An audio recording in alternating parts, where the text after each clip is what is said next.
love stories.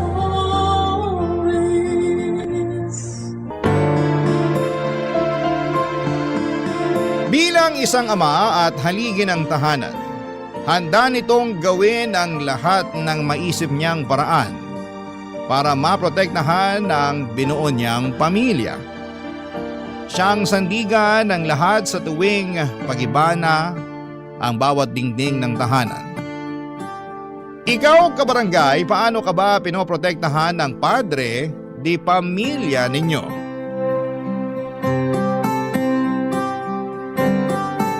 Dear Papa Dudut, magandang araw sa inyong lahat. Ako nga pala si Rodel, 35 years old, isang call center agent for more than 10 years. Dito ko na rin nakilala ang babaeng gusto kong makasama habang buhay, si Jem. Kaedad ko lang siya, bagong agent siya at napunta sa aming team. Doon kami nagkapalagayan ng loob. Palagi kaming nagkakasama na naging dahilan para mahulog kami sa isa't isa. Hindi naman mahirap ma-in love sa isang katulad ni Jem. Mabait ito at maalaga. Bonus na rin na maganda siya at balingkinitan. Naging bukas na libro kami sa isa't isa at nalaman kong isa siyang single mom sa 2 batang lalaki. 2 years na siyang hiwalay sa kanyang naging asawa na si Henry, 55 years old. Dati raw niyang teacher noong college si Henry noong nagkakilala sila at naging sila after makagraduate. Mahigit 10 taon din silang nagsama bago tinapos ni Henry ang relasyon nila. Hindi naman nagloko si Henry. Sadyang may mga relasyon lang na kailangang tapusin bago tuluyang masira pa. Saka kung hindi naman sila natapos ay hindi naman kami makakapagsimula ni Jem. Yun nga siguro ang plano ng Diyos. Nung naging kami ni Jem ay unti-unti ay pinakilala niya ako sa 2 anak niya at nung una ay pinakilala ako bilang kaibigan. Nakiband ako sa kanila tulad ng isang kaibigan. Dahan-dahan lang syempre hanggang sa masanay na sila sa presensya ko. Inaral ko talaga kung paano pakisamahan ang mga bata. At nakuha ko na ang tamang timpla. Isang araw pinakilala na ako bilang stepfather nila. Hindi namin sila nakitaan ng pagrebelde. Naiyak nga ako nung niyakap nila ako at sinabing masaya sila para sa amin ng mama nila, Papa Dudut.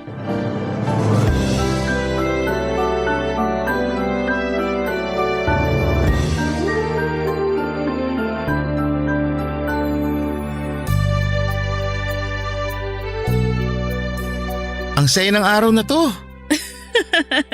Kanina mo pa sinasabi yan. Oo na. Alam kong masaya na para sa iyo tong araw na to. Sorry kung paulit-ulit ako ha. Hindi ko lang talaga in-expect na magiging ganito kasaya ang araw na to. Akala ko simpleng banding lang ang magaganap sa amin ng mga anak mo. Hindi mo inakala na ipapakilala na kita sa mga anak ko bilang boyfriend ko? Hindi talaga. Pero alam mo, ang tagal ko nang hinihintay na ipakilala mo ako sa kanila bilang boyfriend mo. Kaya lang syempre, hindi naman kita pwedeng pilitin na gawin yun dahil mahirap makakuha ng tiyempo. Ako rin naman, dati pa kita gustong ipakilala. Lalo na nung nakita ko kung gaano kayo nag-e-enjoy habang nagvi-video games. Ang saya niyong tingnan para kayong mag-aama. Ang dali lang naman kasing pakisamahan ng mga anak mo. Ang babait. Jem. Ano yon? Bala ko mag-vacation leave next month. May nakita kasi akong amusement park sa Pampanga. Bala kong dalhin doon yung mga bata kung papayag ka. Wow! Sa ilang taon nating magkatrabaho, ngayon ka lang nagkaroon ng balak na mag-vacation leave ha? Parang mag-e-enjoy kasi yung mga bata doon. May mga napanood akong vlog tungkol doon. Saka educational din yung amusement park na yon. Pwede yun sa mga anak mo. Mag-e-enjoy na sila, may matututunan pa. Lakas makapromote ah. Tunog vlogger ka na. Kasalanan ng mga anak mo. Sila nang inganyo sa akin na manood ng vlogs. Na-enjoy ko na tuloy. Kaya nga eh.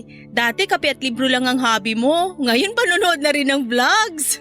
Hindi lang vlogs ha, pati horror movies. Dati nakakornihan ka sa horror movies.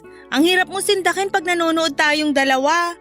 Pero ngayon kapag nanonood tayo kasama ng mga anak ko, ang bilis mong sumigaw at magulat. Huwag mong sasabihin to sa mga anak mo ha. Pero scripted lang yung pagsigaw at gulat ko. Nabasa ko kasi na nakakadagdag yun ng excitement para sa mga kasamahan mong batang nanonood. Maku-curious sila kung bakit ganun ang reaksyon ng isang adult. Mas magfo-focus tuloy sila sa pinapanood nila. Talagang inaral mo kung paano makisama sa mga bata, no? Oo naman, kailangan. Hindi lang naman ikaw makakasama ko, pati na rin sila. Dapat komportable sila sa akin at tanggap nila ako. Medyo people pleaser ang tunog pero yun ang habol ko eh. Yung magustuhan nila ako. Rodel, Ano yun? naisip ko lang, paano kaya kung… Teka, wag na lang pala. Nakakahiya. Uy, ito naman ang bitin pa. Ano ba kasi yun? Naisip ko lang. Gusto mo bang dito na lang tumira sa bahay? Tumira dito sa bahay nyo? As in, magsama tayo? Live-in, ganun? Ayaw mo ba? Promise hindi kita sisingilin sa renta. Teka, sigurado ka ba? Hindi ba mabibigla mga bata? Okay lang kaya sa kanila? Paano ba ang adjustment nila? Ano kaya ang pwede kong gawin para maging pulido ang mga unang linggo stay ko dito? Teka, kailangan ko to i-search sa internet para… Huwag kang mag-overthink. Sapat nang maging ikaw. Ikaw. Gets mo? Kasi dun ka namin minahal eh. Mahal na rin ako ng mga anak mo. Sa tingin ko naman, oo. Papadudot na pangiti ako sa huling sinabi ni Jem. Mahal na rin ako ng mga anak niya. Alam kong OA para sa iba pero napalundag talaga ako at napatili na akala mo ay dalagang kinikiliti. Napakasaya noon. Pinigilan nga ako ni Jem dahil baka marinig ako ng mga anak niya at magulat sila. Natatawa na lamang si Jem na pinapakalma ang OA na saya na nafe-feel ko noon. Wala akong pakialam kung hindi na ako nagtunog macho o maton noong time na yon. Basta masaya ako at walang makakapigil sa akin para ipakita at maramdaman yon. Pinag-usapan namin saglit kung paano ang gagawin sa paglipat ko at kung kailan namin yon sasabihin sa mga bata. Priority namin syempre ang mga bata. Kahit sabihing tanggap nila ako pero kailangan pa rin naming magdahan-dahan dahil baka mabigla sila sa bilis ng mga pangyayari. Sa huli na pag-usapan na paunti-unti ang paglipat ko sa bahay ni na Jem. Isang beses sa isang linggo ko mag-sleep over ako roon para masanay na sila sa presensya ko. Hanggang sa mga sumunod, naging 2 hanggang naging 3 at nag-iiwan na rin ako ng mga maliliit na gamit ko roon. Doon nga napansin na nila na madalas na ako doon na natutulog. Kaya nagtanong na rin sila. Naging honest naman kami sa pagsagot. Ang sinabi ang plano naming mag-live-in na. Natuwa sila at hindi man lang nakitaan na nabigla sila.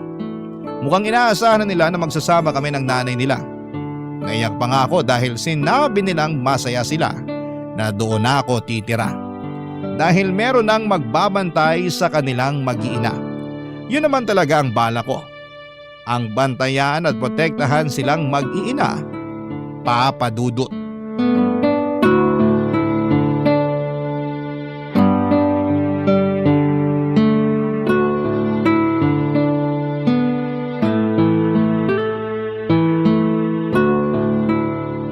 Sigurado ka bang nakuha mo na lahat ng gamit mo? Wala nang naiwan dun sa dati mong apartment? Yung kalendaryo na lang pero hayaan mo na. Patapos na rin naman ang taon. Regalo ko na lang yung sa landlady ko.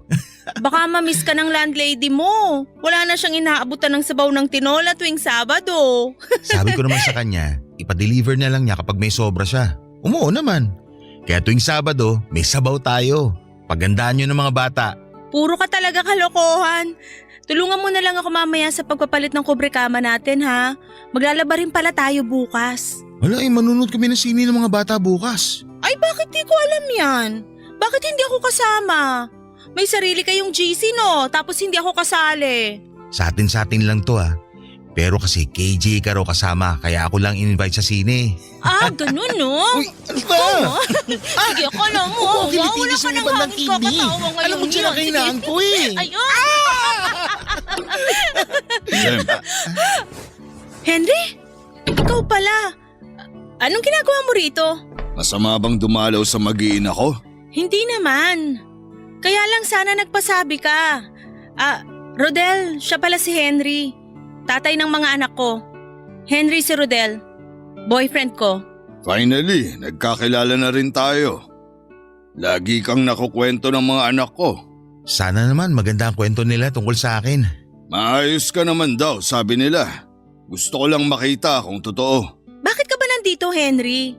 Wala naman dito yung mga bata Nag-sleepover sila sa bahay ng lola nila. Di ba sinabi ko naman sa'yo? Sinadya ko talagang pumunta rito para makilala ko tong bagong boyfriend mo. Curious lang ako. Sa susunod, magsabi ka kung dadaan ka Hindi yung nang bibigla ka. Bakit kailangang magsabi pa ako? Bakit kailangan ko magpaalam pag dadalaw ako? Ako ang bumili ng bahay na to. Bahay na binigay mo na sa amin ng mga anak mo mula nung iniwan mo kami. Mukhang hanggang ngayon, hindi mo pa ako napapatawad sa pag-iwan ko sa inyo Ginawa mo pa talagang biro yon? Lagot, Rodel. Mukhang hindi pa nakaka-move on ang ex-missus ko sa akin. Baka mabilis lang tong maagaw pabalik. Naka-move on na ako sa'yo dati pa. Huwag kang ang feeling. Kung wala kang ibang magandang sasabihin, mas mabuti pa umalis ka na lang. Sa susunod ka na dumalaw kapag nandito yung mga bata. Kapag wala sila rito, hindi ka welcome. Pero… Alam ko na yung sasabihin mo. Ipapamukha mo na ikaw ang bumili ng bahay na to. Pero ikaw din ang nagdesisyon na umalis dito. Kaya gets mo na rin naman siguro ang punto ko, no? Jem, sa tingin ko ayos lang naman kung padaan-daan dito si Henry. Hindi okay yon. Nakatira ka na rito sa bahay at kailangan niyang irespeto rin yon. Hanep, ako ang magpapakita ng respeto sa boyfriend mo na tumira sa bahay na binili ko. Pero sige, bilang nanay ng mga anak ko, pagbibigyan ko ang gusto mo. Rodel, hindi pa to ang huli nating pagkikita. Hindi ko alam kung napansin ni Jem pero ang talim ng tingin sa akin ni Henry nang magpaalam ito para umalis. Nakaramdam na ako ng kaba una pa lang na tumapak siya sa bahay. Hindi pa man din siya nagsasalita pero parang narinig kong hindi niya ako gusto. Parang sinukat niya ang pagkatao ko sa pagtitig niya sa akin. Lalo na nung tinignan niya ako mula ulo hanggang paa. Hindi ako nakagalaw noon, nahirapan nga rin akong sumagot lalo't nagkainitan na silang dalawa ni Jem. Mukhang hindi pa rin settled ang issue nilang dalawa. Naiintindihan ko naman hindi madaling maiwan lalo't gusto ng isa ang buo ang pamilya. Pagkalis nga ni Henry, naglakas na ako ng loob na itanong kay Jem ang kabuuan ng kanilang relasyon. Doon ko na nalaman ang katotohanan. Hindi kasi ako nag-usisa masyado noon. Pero alam kong kailangan ko na yung gawin lalo't parte na rin ako ng buhay nila. Iniwan ng walang dahilan ni Henry si Jem. Pero bago pa man niya iwan si Jem ay nakaramdam na raw si Jem ng panlalamig at pag-iwas mula kay Henry. Sinubukang imbestigahan ni Jem kung bakit ganon si Henry sa kanya. Inakala niyang meron itong iba. Pero wala naman. Nabubuksan pa ron ni Jem ang lahat ng social media accounts ni Henry at nakakausap din ang mga katrabaho at kaibigan nito. Pero walang nahagilap si Jem. Hanggang isang araw pag uwi ni Henry, kinausap nito si Jem para maghiwalay na sila. Hindi na pinaglaban pa ni Jem kahit gusto niyang maliwanagan kung bakit isang araw ay ayaw na lang ni Henry. Sa pagdaan ng mga buwan at taon, inobserbahan ni Jem si Henry para malaman sa huling pagkakataon kung bakit ito nang iwan. Kung meron ba talagang ibang babae. Pero wala. Hanggang ngayon ay single si Henry. Hanggang ngayon, hindi alam ni Jem kung bakit siya nito iniwanan. Barangay Love Stories. Barangay Love Stories. Nung sinabi ni Jem na naka-move on na ito kay Henry, pinaniwalaan ko yon. Ramdam ko naman na mahal niya ako at sa akin na siya nagpaplano ng buhay niya. Sa akin na siya nakakaramdam ng selos. Bilang isang lalaking very sensitive pagdating sa pangangailangan at emosyon ng isang babae, masasabi kong naibibigay ko ang lahat sa kanya at nararamdaman kong sapat na yon para kay Jem. At lalo ko pang ginagalingan araw-araw para ipakita sa kanya na karapat dapat ako sa kanya at sa mga anak niya. Sa mga anak niyang napamahal na rin ako kahit sa maiksing panahon pa lamang ng pagkakakilala sa kanila. Kay Henry naman ay sinusubukan ko pa rin siyang kilalanin at tansyahin at madalas na itong nagpupunta sa bahay.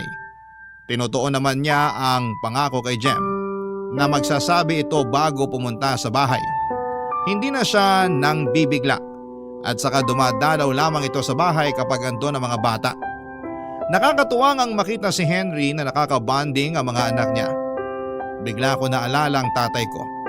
Hindi ko kasi na-experience ang ganon. Kung masaya ako na merong mga katulad ni Henry na kayang maging present sa mga anak niya. At pangako ko balang araw kapag nabiyayaan kami ni Jem na mga anak ay magiging present din ako. At sisiguraduhin kong maibibigay ko lahat ng kailangan nila hanggang makayanan na nilang bumukod sa amin. Isang gabi maulan, nakaharap namin muli si Henry. Hindi pa ito makauwi kaagad dahil wala itong mabook na sasakyan. Kaya nakausap pa namin siya sa kusina habang nagkakape, Papa Dudut.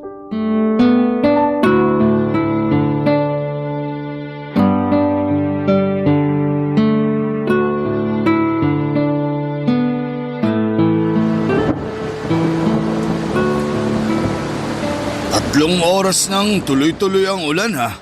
Hihinto pa kaya to? Kung bakit naman kasi ngayon mo pa naisip na hindi dalhin yung sasakyan mo?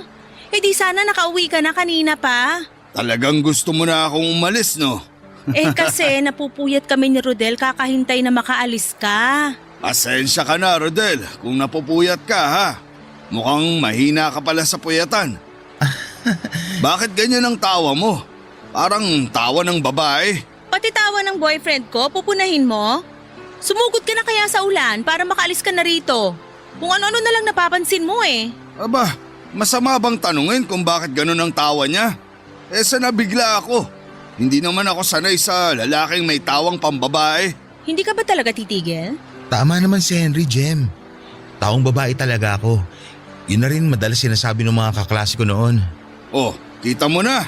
Rodel, pigilan mo yan sa susunod.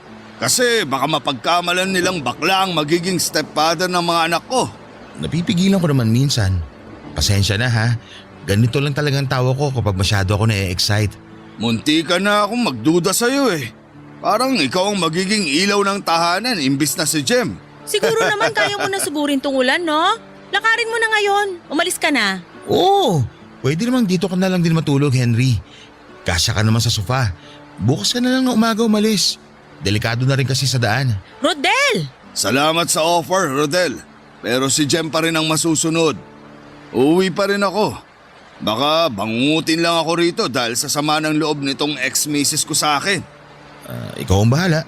Ay Rodel, baka pwede ikaw na lang magsundo sa mga bata bukas pagkatapos nila sa klase. Bigla ko naalala kailangan ko palang samahan si nanay sa check-up niya. Bukas na pala yun ng hapon. Sige, walang problema. Libre ko na lang din sila na ice cream bukas bago kami dumiretso dito sa bahay. Matutuwa mo ngayon. Ice cream? Anong akala mo sa mga anak ko? Dalaginding? Wala naman sa kasarian ng pagkain ng ice cream. Nung bata pa lang ako, yun ang paborito kong kainin pag uwian. Nakakawala ng pagod yun dahil doon sa tamis at gatas. Kaya naman pala ang lamya mo.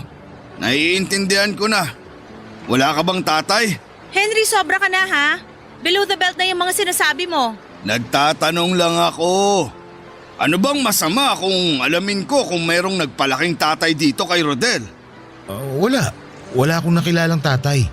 Pero maayos naman akong pinalaki ng nanay ko. Tama yon. Ang nanay niya na nagturo sa kanya kung paano tumrato ng tama ng kapwa. Lalo na sa mga magagaspangan dilang katulad mo.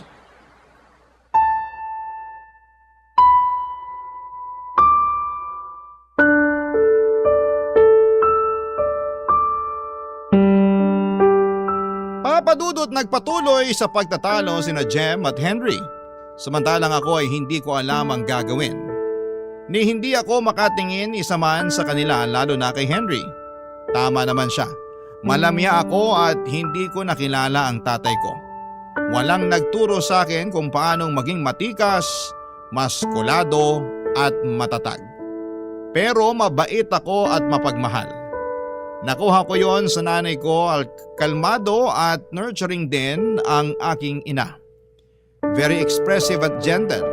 Lahat ng mga yon ay nagustuhan sa akin ni Jem na mga namana ko sa nanay ko. Kaya nga mabilis ko siyang napaibig. Yun nga rin daw ang nagustuhan niya lalo para sa mga anak niya. Pero pagdating kay Henry, kulang yon. Mali yun. Hindi ko naman may paliwanag kay Henry na hindi ko kayang abutin ang mga ine-expect nito para sa akin. Gusto ko lang maging ako. Baka naman pwede na yon. Pinagdasal ko na matapos na ang pag-ulan. Hindi ko na rin kaya pa ang makaharap si Henry.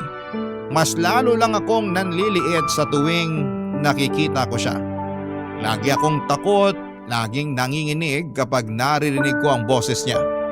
Sa totoo lang ay bihira ang mga kaibigan kong lalaki na very masculine tulad ni Henry.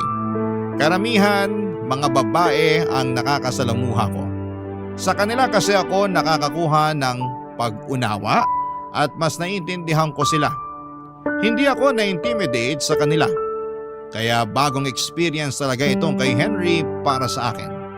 Hindi ko alam kung hanggang kailan ako matatakot sa kanya at lagi naman akong pinagtatanggol ni Jem sa kanya.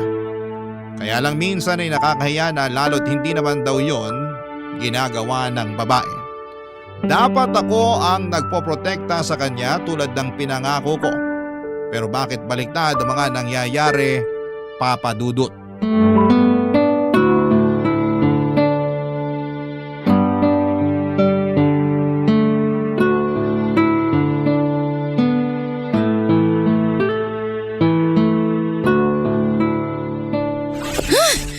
Kainis talaga yung Henry na yan.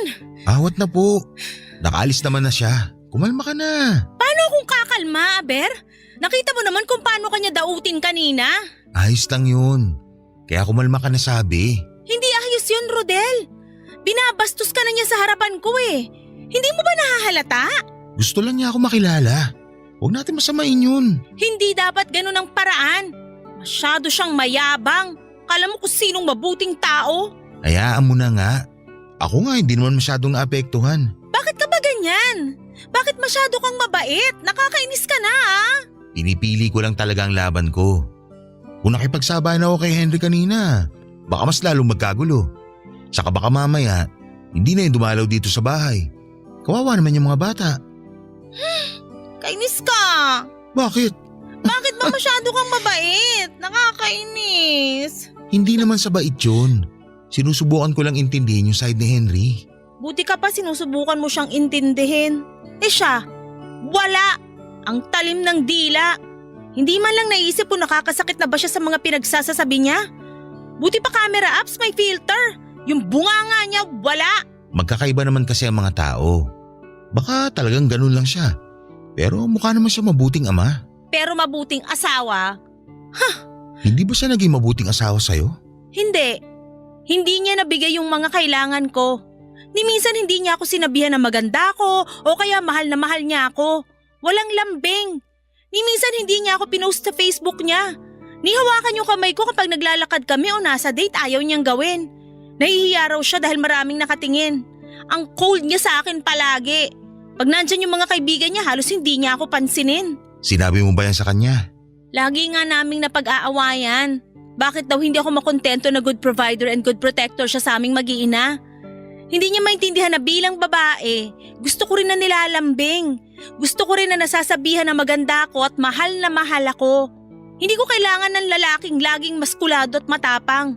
Words of affirmation and physical touch ang love languages ko. Yun naman lang sinasabi ko pero hindi siya nakikinig. Siya pa rin dapat ang masusunod kung paano ako mahalin. Tama ba yun? Ay, kaya siguro laking ginhawa na rin na iniwan niya ako. Kasi alam ko na hindi ko siya kayang iwan nun kahit na alam kong hindi ako masaya sa kanya. Sana naman makamove on ka na sa kanya ha. Ayoko maging rebound. Hindi ka rebound. Mahal na mahal kita. Kasi ikaw, nakikinig ka sa akin. Alam mo kung paano ko gustong mahalin. Ang lambing mo, ang gentle mo sa akin. Walang araw na hindi mo pinaramdam sa akin kung gaano ako kaganda at kung gaano ka kaswerte sa akin. Swerte naman talaga ako sa'yo. Hanggang ngayon nagtataka pa rin ako kung bakit akong pinili mo.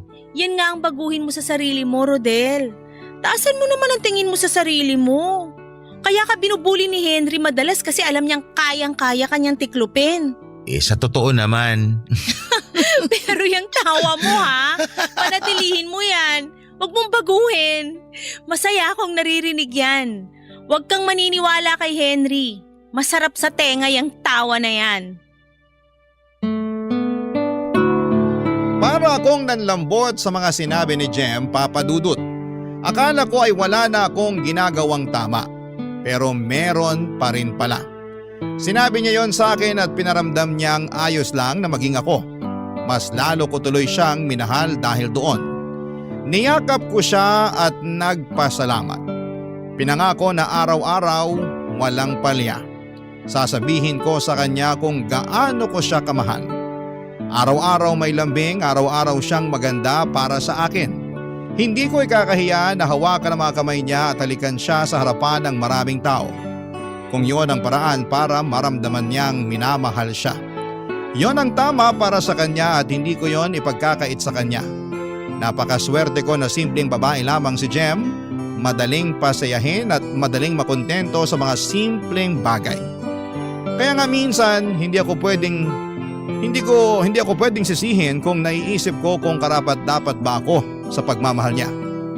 Niyakap ko siya ng mahigpit nang maramdaman kong nag-uumapaw na naman ang ligaya sa puso ko at humahalo yon sa insecurity ko.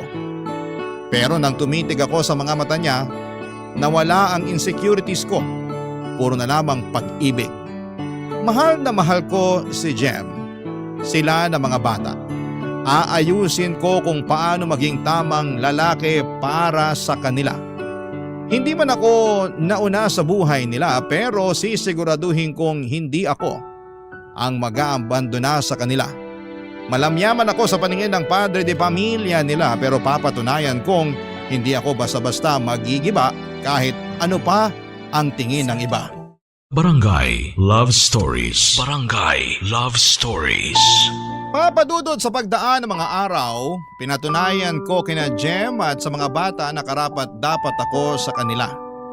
Nakita ko kung paanong nag-bloom si Jem sa piling ko at kung paanong naging magalang at mabuti ang mga bata. Totoo nga ang sinasabi nila, ang tao tulad ng halaman kapag binahal at nadiligan ng tama ay uusbong at titibay ito.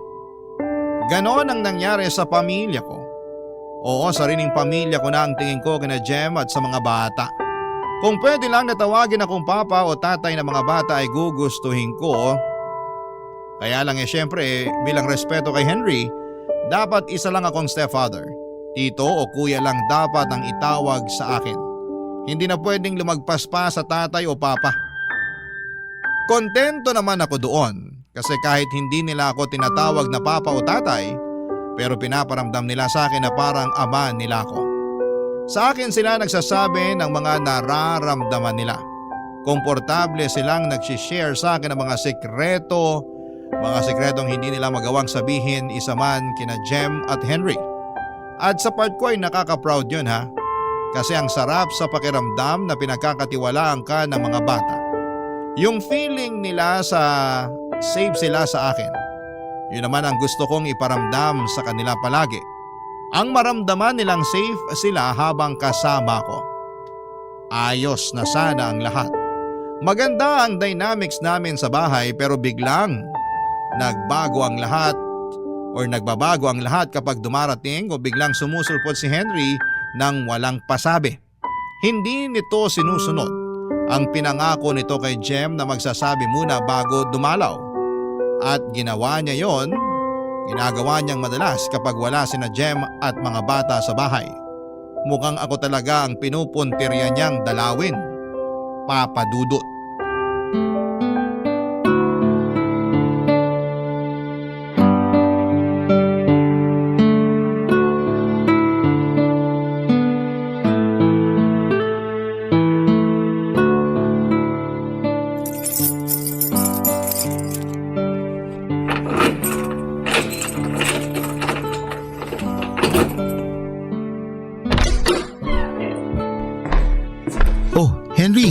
napadalaw ka.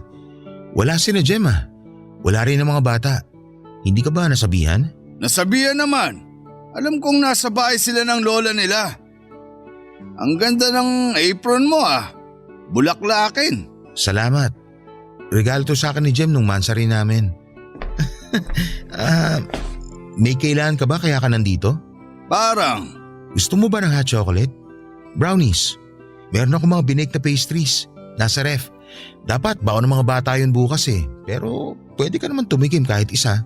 Hot chocolate? Brownies? Sa akin? Rodel naman. Yun lang kasi yung nagawa ko eh.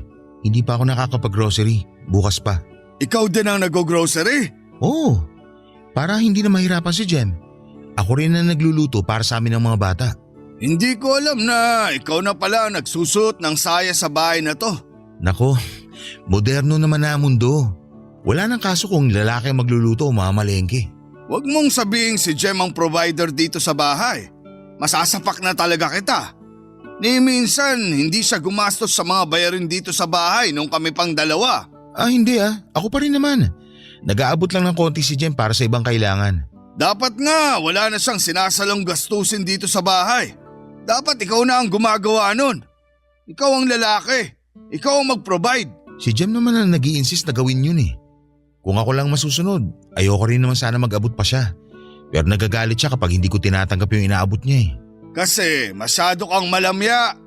Kung magpapaka-alpha ka sa kanya, hindi yan mag-aabot sa'yo ng pera. E-enjoy na lang niya ang buhay prinsesa dito sa bahay. Hindi nga lang siya buhay prinsesa dito eh. Buhay reyna din. Kailan pa nag-ambag ng pera ang prinsesa sa bahay? Kakabasa mo yan ng fairy tale. At ikaw, Rodel, ha? Wag na wag mong susubukang basahan ng mga fairy tale ang mga anak mong lalaki. Tatamaan ka talaga sa akin. Walang ganun. Kahit itanong mo pa sa kanila, puro nga horror ang pinapanood namin eh. Nakukwento ba nila? Medyo nakakatakot talaga na pelikula yung pinipili ko. At proud ka ron. Samantalang binida sa akin ng mga anak ko na mas malakas ka pa raw tumili kaysa sa nanay nila. Biruan lang namin yung tili na yun para ma-excite sila sa pinapanood namin. Hindi ko na alam kung paano ka kakausapin. Hindi kita maintindihan. Henry, huwag mo sana mamasamahin ha, pero ayos naman ang mga anak mo sa akin eh. Huwag ka na mag-alala sa kanila. Kasi masaya naman sila kapag kasama ako. Napoprotektahan ko naman sila kahit papano. Napoprotektahan? Ang lamya mo nga eh. Paano mo sila mapoprotektahan kung nagsusuot ka ng bulaklakin na apron at gumagawa pa ng brownies at hot chocolate? Hindi naman basehan ang pagbe-bake ng brownies para maprotektahan mo ang pamilya mo. At para sabihin ko sa'yo, masarap ako magtimpla ng hot chocolate. Subukan mo muna kasi. Naririnig mo ba ang sinasabi mo? Sorry kung tingin mo kulang ako. Pero sabi naman ni Jem, ayos lang yung mga ginagawa ko para sa kanila mag-ina. Hindi naman siya nagre-reklamo. Sa ngayon, ayos lang sa kanya. Sa ngayon, hindi pa siya magre-reklamo. Pero kilala ko si Jem. Pag tumagal kayo, isusumbat na niya sa'yo lahat ng mga napapansin niya. Pustahan tayo. Iyang pagiging malamya mo, ipapamukha niya sa'yo balang araw yan kapag natauhan na siya. Lalo na kapag nakita niyang hindi ka karapat-dapat na maging haligi ng tahanan dahil hindi mo sila kayang protektahan. Sana naman hindi ka manghusga kaagad. Kung ayaw mong husgahan kita, huwag kang magpakita ng mga bagay na kahusga-husga.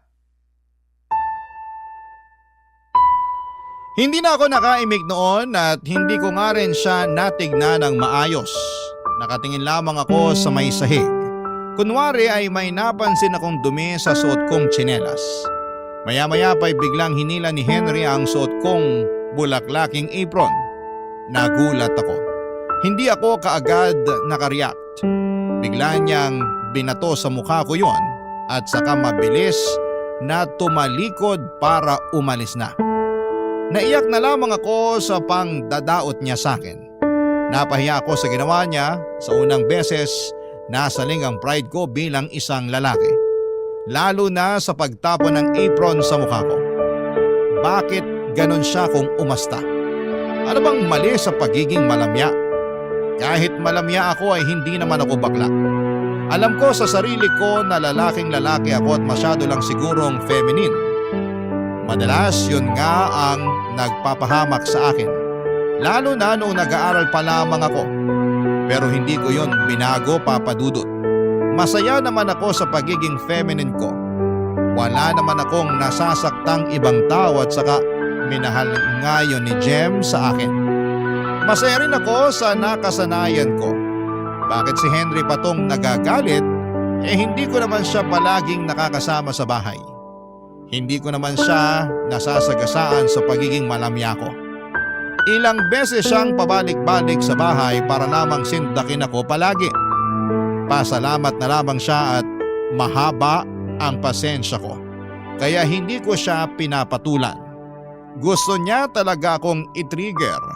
Mula noon ay mas napapadalas na ang pagdalaw niya sa bahay kapag wala ang mag-iina niya. Mas napadalas na rin ang pang-iinsulto niya sa akin, Papa Dudut.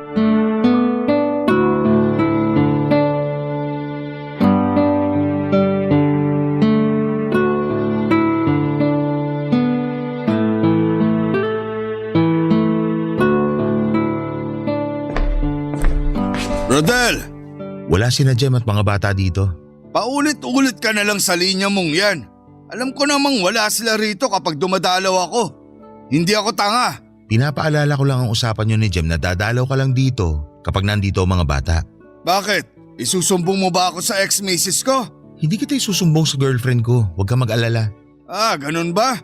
Akala ko kasi nakuha mo rin ang ugali ng ibang babae na chismosa. Umalis ka na lang Henry kung wala ka namang ibang sasabing importante. Magpaplansya pa ako ng uniform ng mga bata. Akala ko naman tigasin na. Taga-plansya ka na rin? Talaga ba? Bukas, ano na ang gagawin mo? Taga-manicure ni Jem? Marami nang ginagawa si Jem lalo't nagkasakit ang nanay niya. Kailangan ko siyang tulungan sa mga gawaing bahay. Kailangan mo siyang tulungan o talagang na-enjoy mo lang ang mga gawaing babae? Masama ba kung oo? Wala ka na talagang pag-asa. Tapatin mo nga ako Henry. Nako, pati pagtatalak ng babae, kuwang-kuwa mo na rin. Wala na talaga to. Wala na. Alam mo kung ano pang nakuha ko sa mga babae? Yung galing nilang bumasa ng isang tao.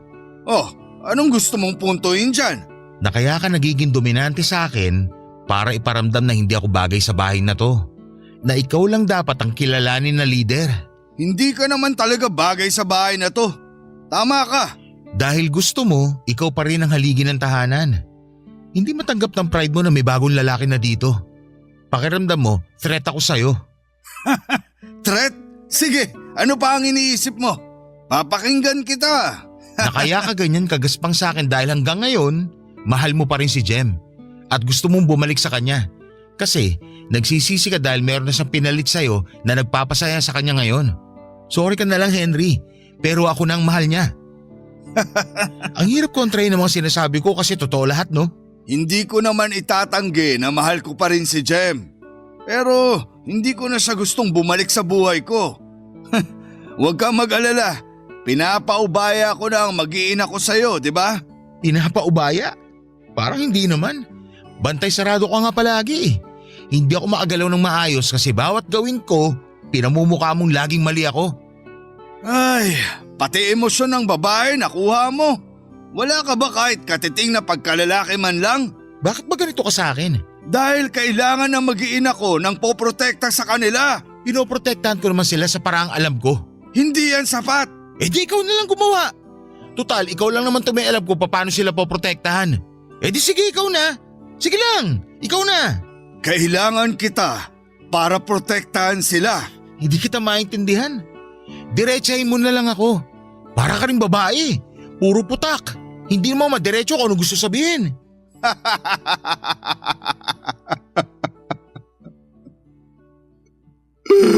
Oh, Henry, ayos ka lang?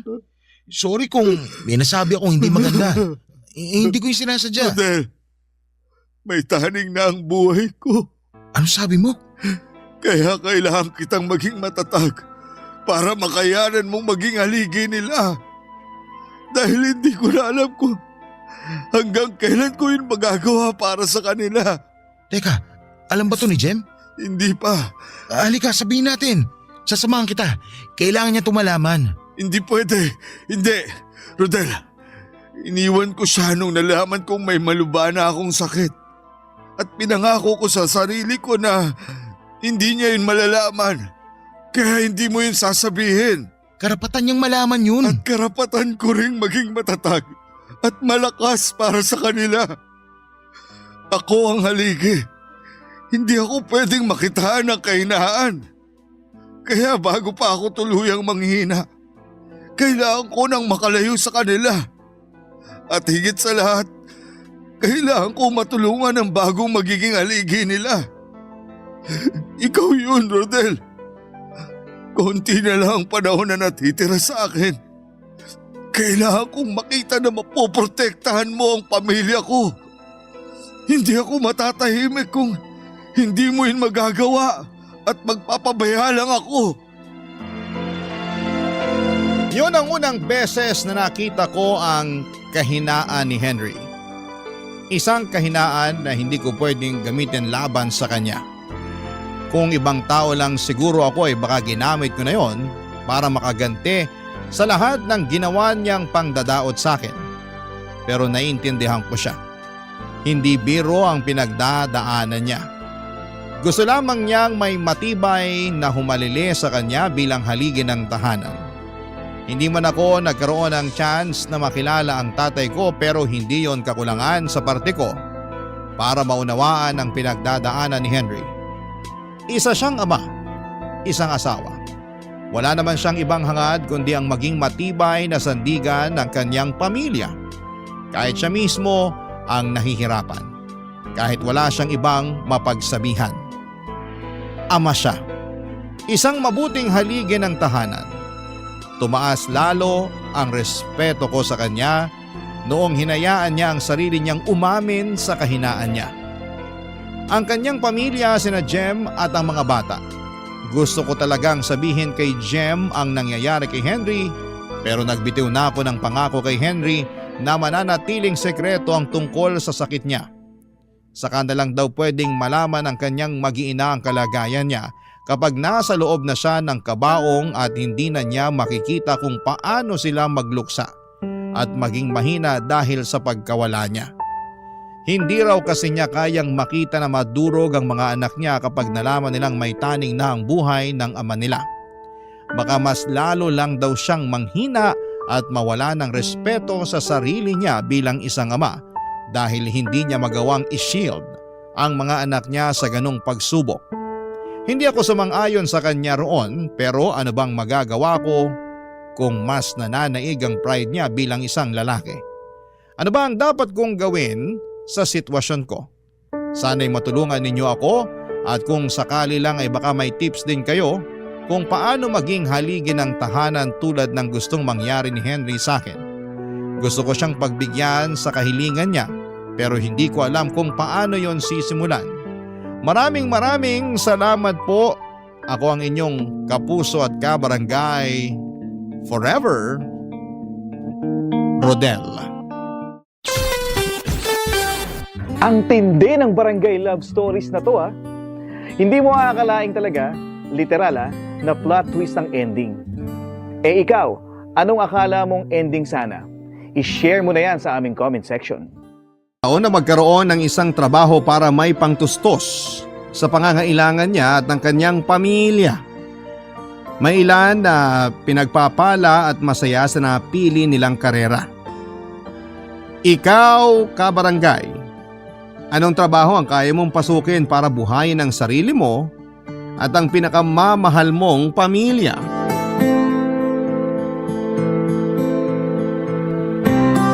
Dear Papa Dudut, ako po si Marina, hindi na ako magpapaligoy-ligoy pa, Papa Dudut. Isa po akong babaeng bayaran. Naisipan ko pong ibahagi sa inyo at sa lahat ng kabarangay natin ang kwento ng buhay ko. Hindi po ako sumulat para humingi ng simpatya sa tao kundi para tingnan ako bilang isang babae na matapang at kayang labanan ng hamon sa buhay. Isang babae na sinubok man ng panahon pero ginawa pa rin ang lahat para bumangon at nagkaroon ng dignidad sa sarili at sa pamilyang binubuo na hindi lang basta-bastang babae. Hindi po madali ang unang araw na nagdesisyon akong pasukin ang trabahong ito, Papa Dudut. Nariyan na ang takot na baka ang kukuha sa aking lalaki ay saktan lamang ako. At syempre nariyan din ang pag-aalala kung ano ang sasabihin ng Nanay Evelyn ko sa akin. Malaking bagay talaga kung ano ang masabi ni Nanay sa pagpasok ko sa ganitong trabaho dahil dati rin siyang nagbebenta ng aliw. Isa rin siyang prostitute, Papa Dudut. Binuhay niya kami sa perang nakuha niya sa paglalako ng kanyang katawan. Hindi ito isang sikreto sa amin dahil alam namin ang trabaho ng nanay simula pa noong nagkamalay na ako sa mundo. Pero ang isang pinagmamalaki sa akin ng nanay na bunga ako ng isang pag-ibig at hindi dahil sa paghihilata niya sa isang gabi ng pagtatrabaho. Gasgas na akong pakinggan na itong ganitong trabaho ang pinasok dahil ito lang ang paraan ko para umangat sa buhay at may pagkakitaan. Pero ito talaga ang dahilan ko kung bakit pinasok ko ang ganitong klase ng gawain. Wala akong pakialam sa mga sasabihin ng ibang tao dahil kung darating ang kagipitan ay hindi ko naman sila maasahan para tulungan ako at bigyan ako ng maayos na pamumuhay. Tanging ang sarili ko ang gagawa noon para ma-secure ko ang buhay na may makakain at nakuha ko at makukuha ko ang pangunahing pangangailangan at bagay na sa panahon ngayon ay kailangan. Ang isang tao lang na ang sinabi ay nakakaapekto sa akin, lalo na't umabot ito sa tenga ko ay si Nanay.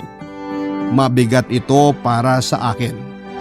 Siguro dahil siya naman ang nagluwal sa akin.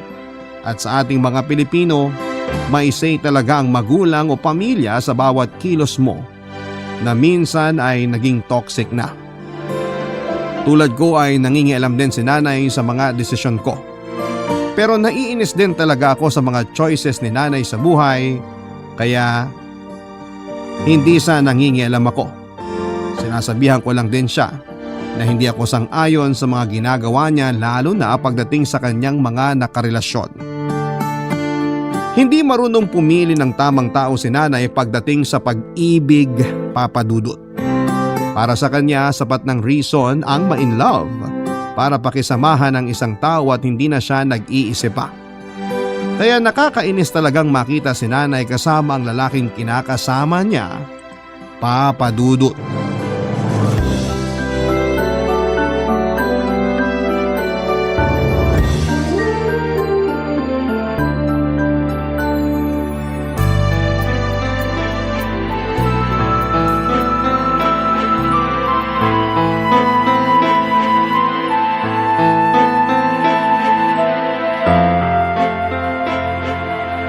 Marina, wag mo akong pakialaman! Nanay kita! Nagmamalasakit lang naman ako sa'yo. Matanda ka na nga, hindi ka pa rin nagtatanda. Ano? Bakit ganyan ka sa akin, ha? Kasi Nay, hindi mo ginagamit yung utak mo. Kailan mo ba huling ginamit yan? Anong sabi mo? Gamitin mo naman yung utak mo, Nay. Iwan mo na yung kinakasama mong lalaki. Iba na rin talagang may hinahawakang pera, no? Huwag mong ibahin ang usapan, Nay. Hindi. Nag-iba ka na dahil sa pera. Nag-iba na ang ugali mo. Ang issue dito, Nay, ay yung humihingi ka ng pera. Hindi para sa sarili mo, kundi pati na rin doon sa kinakasama mong palamunin. Sabi ko na nga ba eh. Kung ayaw mo magbigay ng tulong, sabihin mo na lang na ayaw mo. Huwag tong dami mo pang satsat. Kung bata-bata lang ako, kaya ko pang ipagbili tong katawan ko tulad ng dati para magkapera lang ako. Tulad mo ngayon, katawan mo ang binibenta.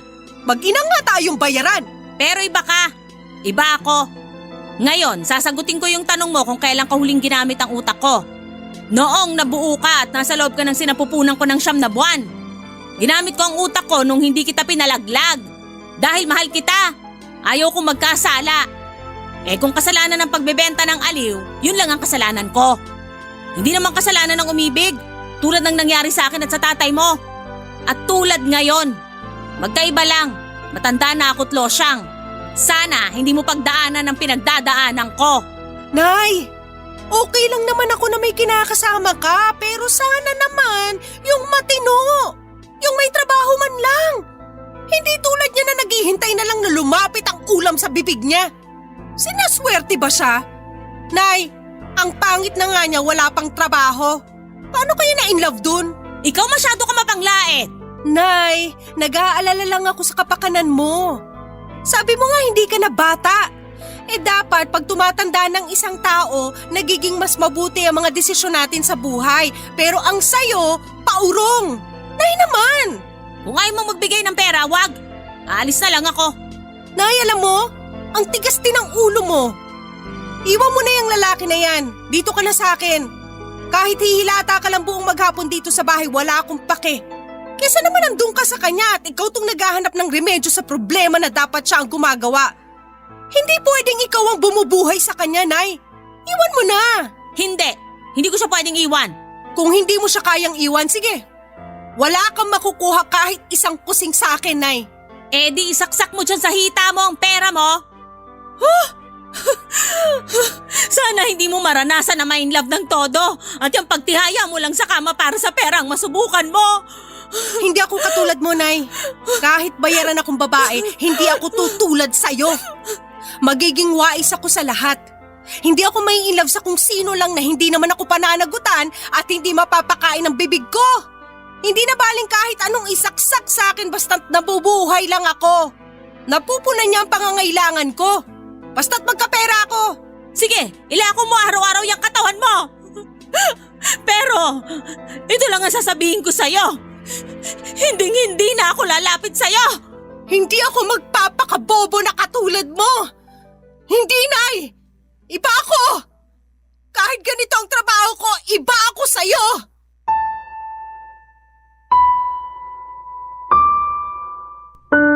Nang umalis si nanay ay sobra kong naluha, Papa Dudut.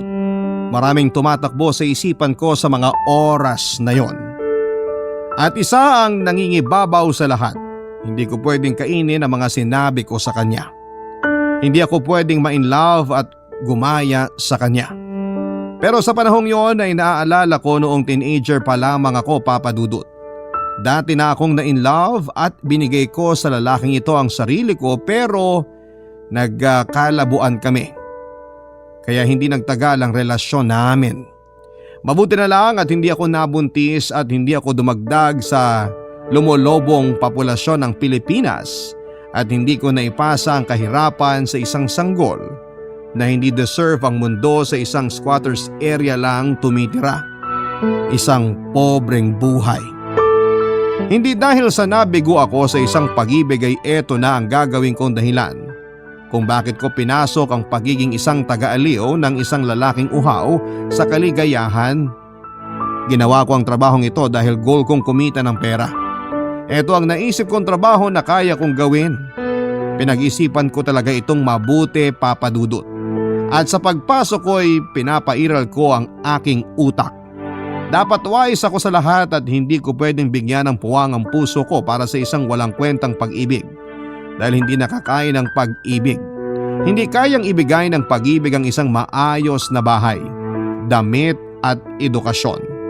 Praktikal akong tao, Papa Dudut. At dahil sa kahirapan ay marunong akong pumili kung ano ang paraan ko para makasurvive. Pero nakilala ko si Owen. Isa siyang habal-habal driver. Isang gabi nang pauwi ako ay siya ang nasakyan ko. At pagkatapos noon ay inaabangan na niya ako at nililigawan. Umiiwas ako sa kanya pero kahit na anong iwas ko ay parati siyang nariyan para pakabahin ang dibdib ko. Ang mga titig niya ay parang kuryente, Papa Dudut. At dumating ang araw na hindi na ako makahindi na tinitibok din siya ng puso ko dahil nai-in love na rin ako kay Owen. Pero nilalabanan ko pa rin, Papa Dudut. Ayaw kong maging kami at hindi pwedeng magkaroon ako ng relasyon sa kanya dahil hindi ito ang goal ko sa buhay ko, Papa Dudut.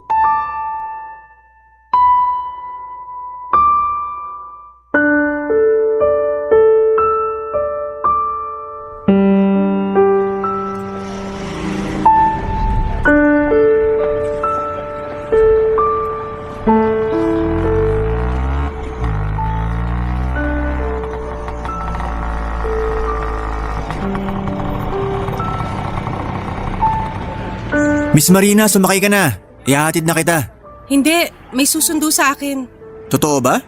Sige na, umalis ka na. Sa palagay ko, wala namang susundo sa'yo. Iniiwasan mo na ba ako? Owen, please. Lubayan mo na ako. Marina naman. Nakakaintindi ka ba? Oo naman. Alam mo, kahit ganito lang ako, isang hamak na habal-habal driver, pero tao pa rin ako.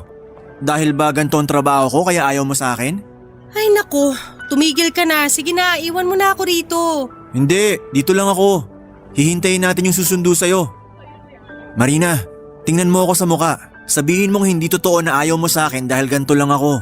Sinasagad mo talaga ang pasensya ko. Simpleng tanong lang naman yun eh. Mahirap bang sagutin? Makinig ka ha.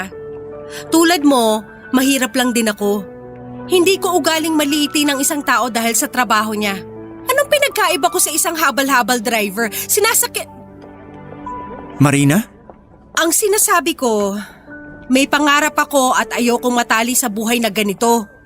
Mahirap magtrabaho. Bilang waitress, Mahirap naman talaga ang buhay. sobrang hirap magtrabaho. Kumakayod para sa pera, parang nanlilimos para lang sa pera. Mahirap ang buhay, Owen. Kailangan ko ng tagasalba sa hirap ng buhay. Naiintindihan mo ba? Marina, kahit hindi ako mayaman, kahit isang habal-habal driver lang ako, gagawa ko ng paraan para mabuhay ka. Mabuhay tayo sa isang marangal na paraan. Anong marangal? Hindi nakakakilala ng marangal ang bituka. Buong buhay ko sa squatters area na ako nakatira. Marumi, mabaho, maingay. Ayoko na ng buhay na ganun. Wala akong pake kung sa tingin mo mataas ang pangarap ko. Anong gusto mong marinig na pangarapin ko? Marina, naiintindihan ko. Pero kung makikita mo ako ulit sa pangarap mo, nandito lang ako. Sige na, iwan mo na ako please. Marina, mag-ingat ka.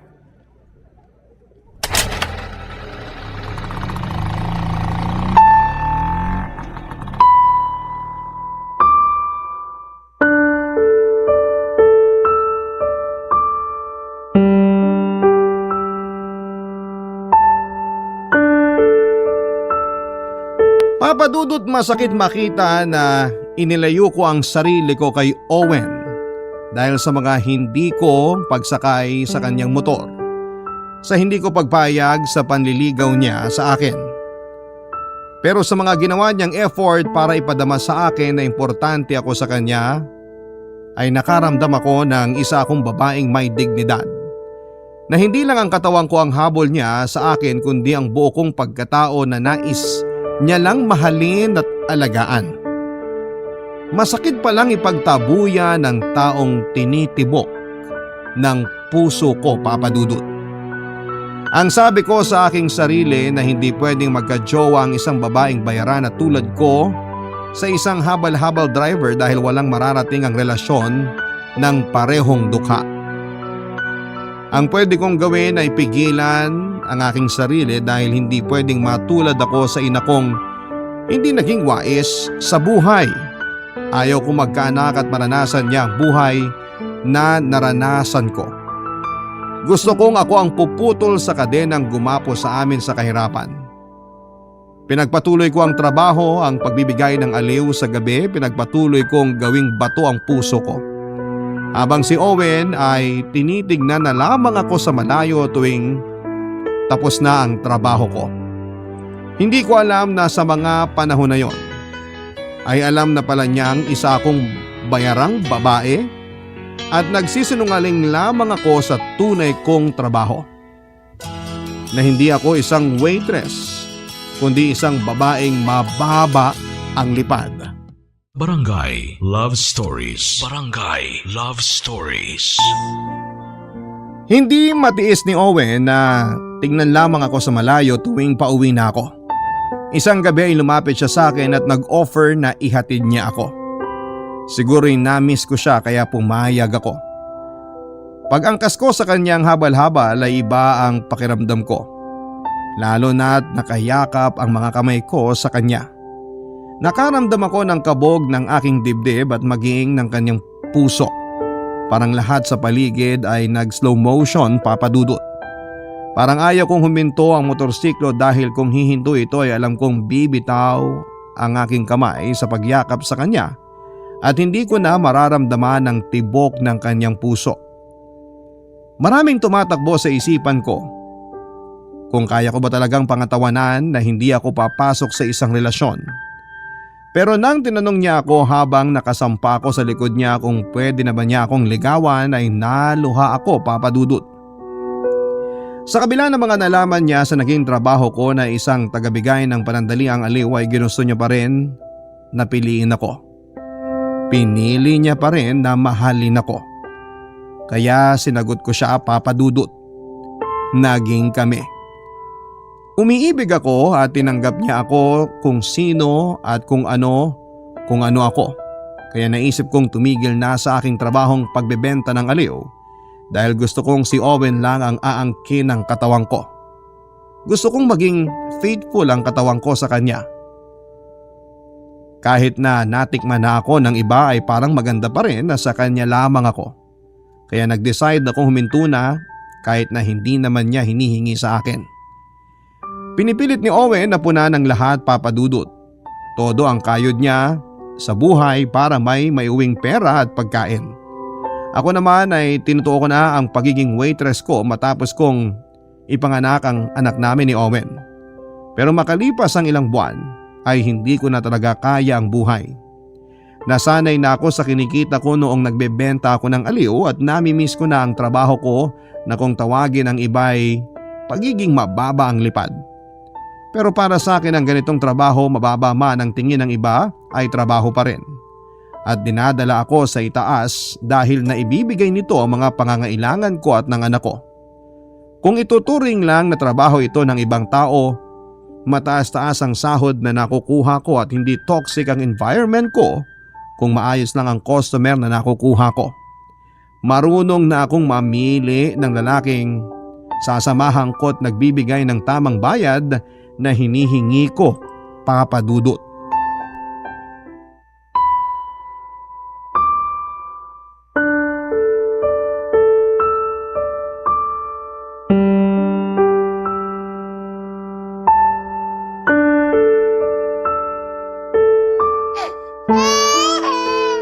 Sandali lang, baby!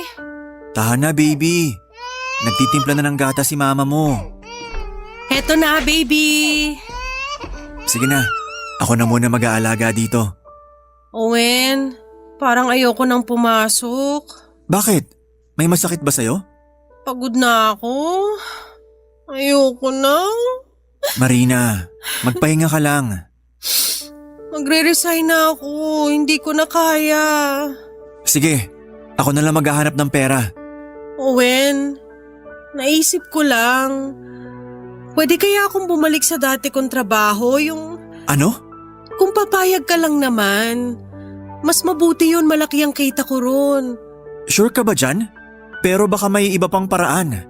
Yung trabahong yun na nakita kong paraan para hindi tayo maghirap. Marina, yan ba talagang desisyon mo? Ayaw mo ba? Ikaw lang ang inaalala ko. Owen, mahal kita at mahal ko ang anak natin pero nahihirapan na ako.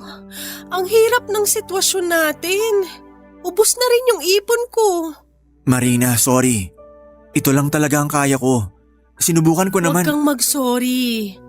Alam kong sinubukan mo. Halos wala ka nang ng lakas pag uwi sa bahay dahil grabe yung kayod mo sa pamamasada. Kaya huwag kang mag-sorry. Pero naisip ko lang… Pwede ba akong bumalik sa dati kong trabaho? Kung hindi ka papayag, naiintindihan ko. Marina. O anak, tahan na. Anak, akin na si baby. Tahan na anak. Shh, shh, shh, shh. Tahan na anak. Nandito lang si mama. Nandito kami ng papa mo. Tama ang mama mo, anak. Nandito lang kami. Owen, si baby ang inaalala ko. Siya ang dahilan kung bakit gusto kong bumalik sa dati kong trabaho. Ayoko matulad siya sa akin. Gusto kong makapag-ipon ng pera para sa future ni baby. Dapat makapag-aral siya kasi hindi sa kinahihiya ko ang trabaho ko pero kung may magandang oportunidad kay baby dahil nakapag-aral siya, yun ang gugustuhin ko mangyari sa kanya. Yun ang wala kay nanay. Hindi siya naghanda para sa future ko. Naintindihan ko, Marina. Pero ipangako mo sa akin na ako lang ang mahal mo. Ipangako mo. Owen, nung nagdesisyon akong sagutin ka, buo ang puso ko na ibigay sa'yo. Sa'yo lang to. Kahit ang ng isang gabi ang katawan ko ng ibang lalaki, sa'yo lang ako. Papayag na ako. Para sa future ni baby, papayag ako. Kaya ko namang ipikit ang mga mata ko. Kaya kong hindi isipin kung anong ginagawa mo sa trabaho kasama ang mga client mo. Kakayanin ko. Owen, salamat. Basta pangako ko sa'yo, ikaw lang ang lalaki dito sa puso ko dahil mahal na mahal kita. Kayo ni baby ang buhay ko.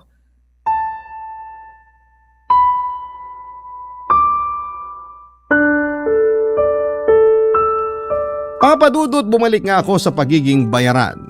Si Owen naman ang nagbabantay sa anak namin sa bahay. Ako ang kumakayod literally and para mabuhay kami ng maayos ay lahat ay ginawa ko na. Pinipikit ko lang ang aking mga mata at pinapairal ko ang kasabihang trabaho lang. Walang personalan. At tuwing umuwi na ako ng bahay ay lagi kong pinapaalala kay Owen kung gaano ko siya kamahal at kung gaano ko pinangahawakan ang pangako namin sa isa't isa na mamahalin namin ang bawat isa hanggang sa huli. Sa trabaho kong ito, isang ligo at kuskus lang ng sabon sa katawan ay wala na ang anino ng lalaking gumagamit sa akin sa trabahong pinili ko. Dahil ginawa ko ang pagiging wais ko ay pinagpatuloy ko ang goal ko na magkaroon ng magandang future si baby at kumuha ako ng educational plan para sa kanya at nagbukas ng savings account. Mas mabuting handa ako kesa mauwi sa wala ang pinagpaguran ko. At syempre naging maingat din kami ni Owen na hindi masundan si baby dahil hindi talaga madali ang magpalaki ng bata. Kung magkakaanak man dapat, ang mag-asawa ay dapat na siguraduhin talagang may maayos na buhay ang future ng bata. Pero isang araw ay sumulpot si Nanay Evelyn. Galit na galit ito sa akin at lalo na sa asawa ko dahil nalaman niyang bumalik ako sa trabaho ko bilang taga-aliw, Papa Dudut. Kitang-kita ko ang frustration ni Nanay sa ginawa kong desisyon. Hindi niya matanggap na pinabayaan lang daw ako ni Owen dahil hinayaan daw ako ng asawa ko na magtrabaho. Akala ng nanay na si Owen ang may gusto na bumalik ako sa trabaho. Hindi niya alam na naging desisyon ko ito, Papa Dudut.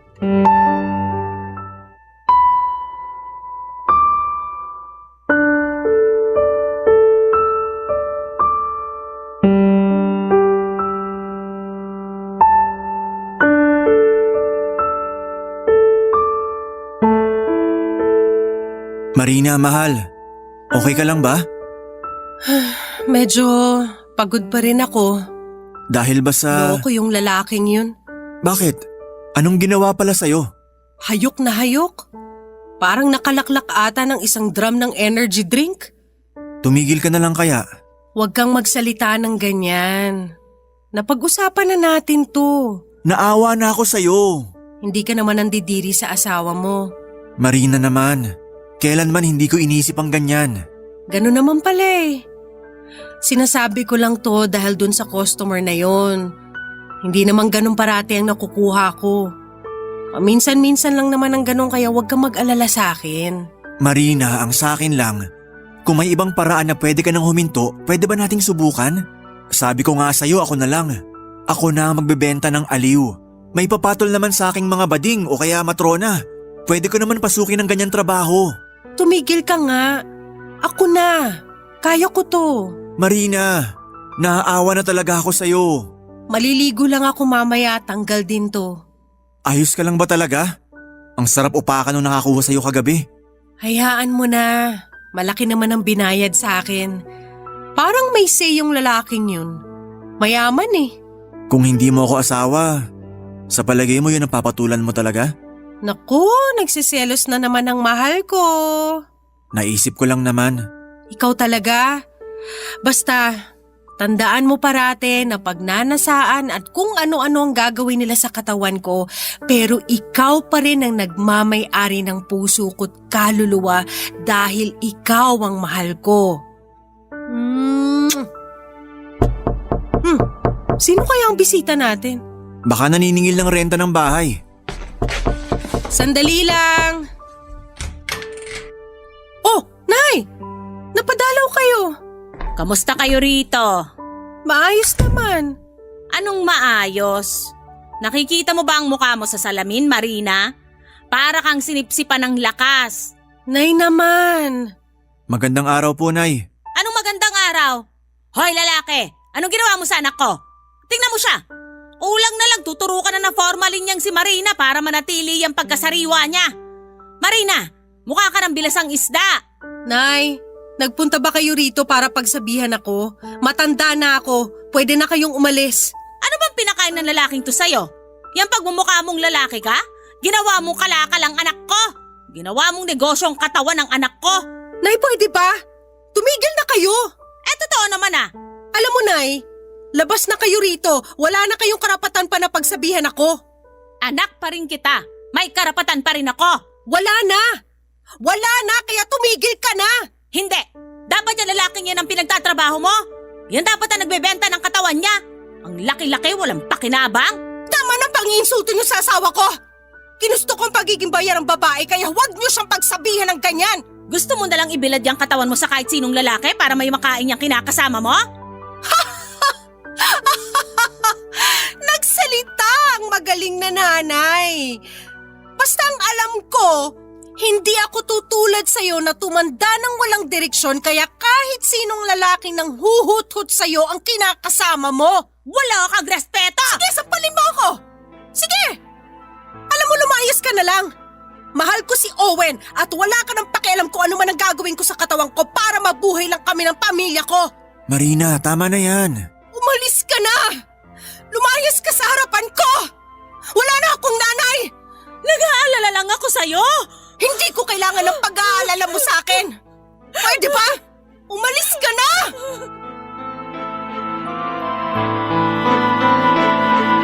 Papadudot masakit sa akin ang tagpong yon, lalo na noong tumalikod na si nanay at lumabas ng pinto. Pero mas mabuti na rin ang ganon, mas mabuti na rin na hindi kami magkaayos ng nanay. At ayaw kong makarinig ng balita sa kanya dahil tiyak na maiinis lamang ako dahil sa mga pinaggagawa rin niya sa buhay niya. Walang pagkakatanda si nanay pagdating sa lalaki. Kaya naiinis ako na pagsabihan niya ako. Kaya ang buhay niya ay hindi niya maayos-ayos.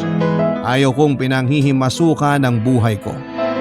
Nagpatuloy ako sa aking trabaho at binibigyan ko ang mga lalaki ng panandaliang kaligayahan.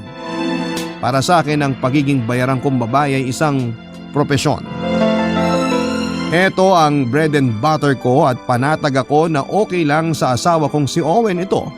Kahit alam kong masakit para sa kanya na isipin na iba't ibang lalaki ang kasipin ko tuwing sinasabi kong magtatrabaho na ako. Alam niyang may ibang labi ang dumadampi sa mga labi ko. May ibang kamay na humahawak sa lahat ng parte ng katawan ko. Maraming beses kahit na hindi niya sabihin na nahuhuli kong umiiyak si Owen dahil sa naging trabaho ko.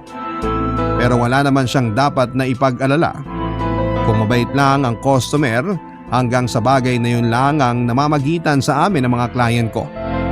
Nagtatrabaho ako at ginagawa ko ng maayos ang trabaho ko. Kung may rating sheet, gusto ko na 5 stars ang rating ko. Seryoso, Papa Dudut. Tinitingnan ko talaga na isang seryosong trabaho ang pagbibigay ng aliw. At wala akong pakialam sa mga sasabihin ng ibang tao. Dahil wala naman silang ambag para maging mabuti ang buhay namin ng pamilya ko. Ang kaya lang nila ay ang mangutya at manghusga. Hindi nila alam kung ano ba ang kwento sa likod nito. Kung anong hirap ang pinagdadaanan ko sa pang-araw-araw para lamang maitaguyod ang pamilya ko. Barangay Love Stories. Barangay Love Stories.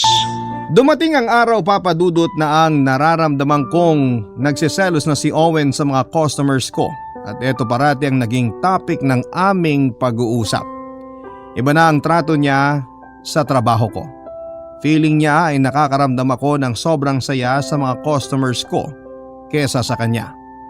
Walang araw na hindi ko pinagsasabihan si Owen na gamitin man o pagsawaan man ng mga lalaking sumisiping sa akin. Ang katawan ko ay hindi pa rin nila makukuha ang nakukuha kong kaligayahan kapag si Owen ang umaangkin sa akin. Dahil tuwing kaming dalawa lang ang nagsasama sa kama, ang ginagawa namin ay isang pag-ibig. Sa kanya ko nararamdaman ang tunay na kasiyahan, Papa Dudut. Pero araw-araw ay lumalaki at dumarami ang insecurities na nabuo kay Owen. At hindi ko naman siya masisisi. Ayaw kong ipagwalang halaga ang nararamdaman niya. At tuwing nasa kama na ako kasama ang isang customer ay parang nakatingin sa akin si Owen. Nakikita ko ang mga mata niyang umiiyak habang ginagawa ko ang bagay na dapat sa kanya ko lamang ibinibigay. Pero eto na ang trabaho ko, dito kami nabubuhay. Dito ako kumikita. Ito ang trabahong alam ko. Kung may naman ako sa nanay ko, ito yung pagiging bayaran. Tagabigay ng aliw ang naman ako. At hindi ko kinakahiya ito. Sa isip ko siguro hindi sasang-ayon ang iba sa akin, pero dahil ito rin ang paraan noong ng nanay ko na mabuhay kami ay ito na ang kinalakhan namin na ginagawa niya ay nananalaytay na siguro sa dugo ko ang pagiging ganito. Wala na akong pakialam sa mga sasabihin ng iba maliban kay Owen. Nadudurog ang puso ko kapag siya na ang pupuna sa trabaho ko.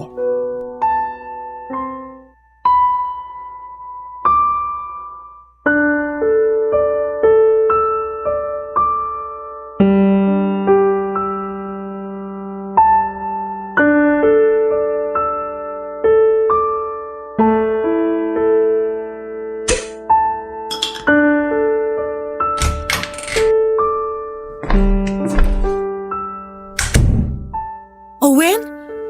Marina? Sorry. Lasing na siguro ako. Naku, marami na nga tong nainom mo. Ano bang problema? Marina, pwede bang tumigil ka na sa trabaho mo? Owen, napag-usapan na natin to. Hindi ko na kaya. Pangako, ako nang bubuhay sa anak natin. Maghahanap ako ng matinong trabaho kahit hindi ako magpapahinga. Pag-usapan natin to bukas. Lasing ka na, magpahinga ka muna. Kaya ko pa. Alam ko ang sinasabi ko. Marina, ako ang lalaki.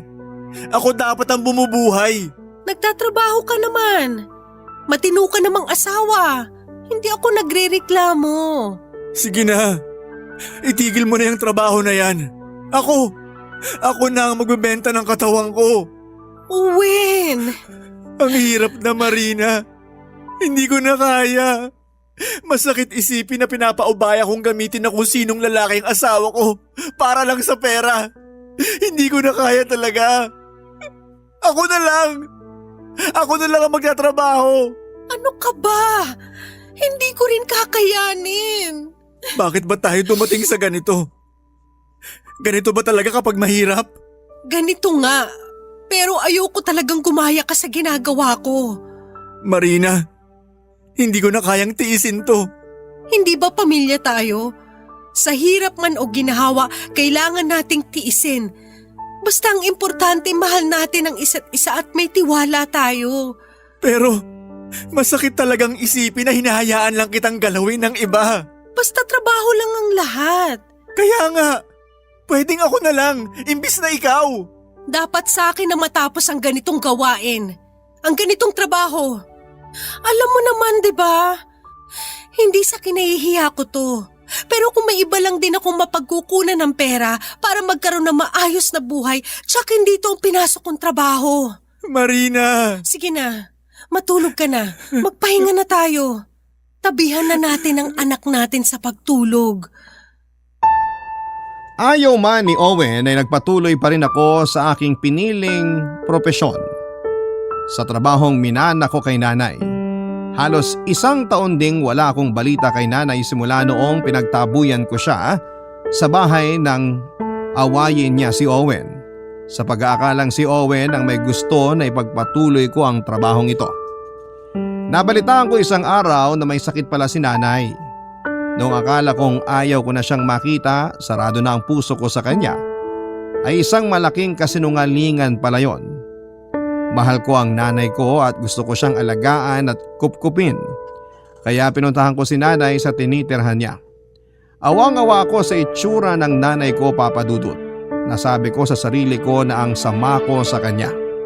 Siguro hindi lang magkatagpo ang mga prinsipyo namin sa isa't isa. Pero alam namin na nag-aalala kami sa bawat isa. Gusto namin na malagay sa tamang landas, sa tamang lugar, na hindi napapahamak at walang nangahamak. Nasabi noon ng nanay na sobra ang panliliit sa kanya ng mga tao na akala niya ay kaibigan niya noong pumasok siya sa ganitong klase ng trabaho. Pero noong nagkapera siya ay unti-unti ring lumapit sa kanya mga ito, pero noong nawala ang kinang niya, nawala din ang mga kaibigan niya. Kaya naiintindihan ko rin si nanay na kumakapit siya sa isang lalaki para maramdaman niya ang kaligayahan na may buhay pa rin siya, may nagmamahal pa rin sa kanya. Para kasi sa kanya ay hindi niya kailanman makokontrol ang mga anak niya para mahalin siya dahil tulad niya nakikita niyang may sarili ring buhay ang mga anak niya. At tama nga naman, may sarili akong buhay at ako ang gumagawa ng diskarte kung ano ang mangyayari sa akin. Naintindihan na rin ni nanay ang tungkol sa trabaho ko at ang naging takbo ng pagsasama namin ni Owen. Ang gusto niya lang na sana ay hindi ako mapahamak. At tuwing tapos na ang trabaho ko'y nayayakap pa rin niya ako. Nayayakap niya ang anak niya.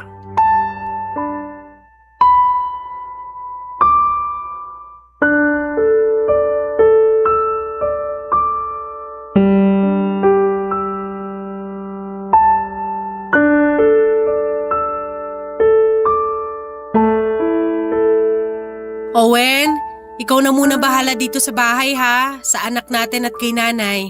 Ihahatid na kita sa club. Hindi na, kaya ko naman. Sure ka ba talaga? Ito naman, ako pa ba? Basta ikaw nang bahala dito. Sige. Marina! O Nay, Nay, dahan-dahan lang. Okay lang ako, kaya ko naman. Nay, sana dito na lang kayo sa sala. Ibaba na lang natin yung higaan nyo. Mas mabuti na rin to, may exercise ako. Ayan ka na naman. Mas mabuti yung safe ka. Dito ka na sa baba. Owen, kunin mo na yung higaan ni nanay. Sige, mas tamang dito ka na sa baba, Nay. O siya, kayo talaga. Salamat, Owen. Nay, dapat alagaan mo ang sarili mo. Oo naman, anak. Ikaw, dapat alagaan mo ang sarili mo. Alam mo, nag-aalala ako sa trabaho mo.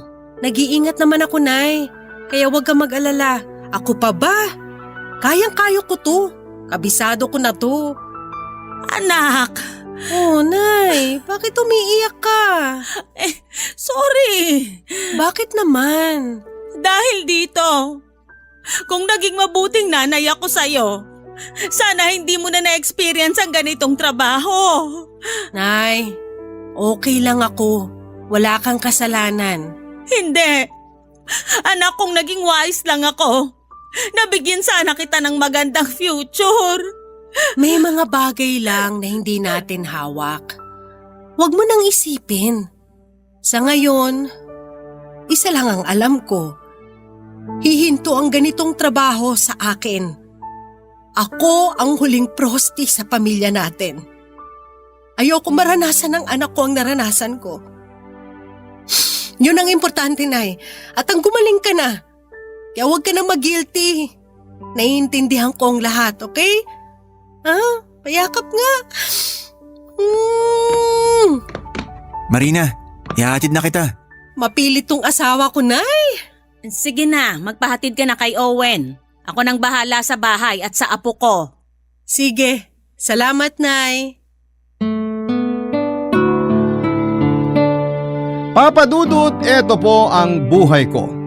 Isang tagabigay ng panandaliang aliw sa gabi ng nilalamig na mga katawan ng isang lalaki. Sa trabahong tingin ng marami ay isang trabaho ng taong tamad at gusto lamang humilata sa kama. Sa totoo lang ay hindi po madali ang trabahong ito. At sana'y huwag namang basta-basta husgahan ng tao ang tulad namin ng nanay ko. Tulad ng maraming manggagawa na pumapasok sa kanilang mga opisina o sa angmang lugar para kumayod at kumita, ang isang prosti naman ay manggagawa rin na kumakayod para kumita ng pera at magkaroon ng buhay na may dignidad. Ang importanteng nakikita ko ay wala akong inaapakang tao sa pinasok kong trabaho at hindi ako nagnanakaw. Nagpapasalamat din ako sa Diyos dahil umayos na ang lagay ng nanay ko at sa ngayon ay nagbabantay siya ng maliit na sari-sari store. Naging libangan niya ito sa bahay at sobrang saya ko rin dahil nakatagpo siya ng isang matinong lalaki. May pangarap kahit matanda na. Isa itong jeepney driver.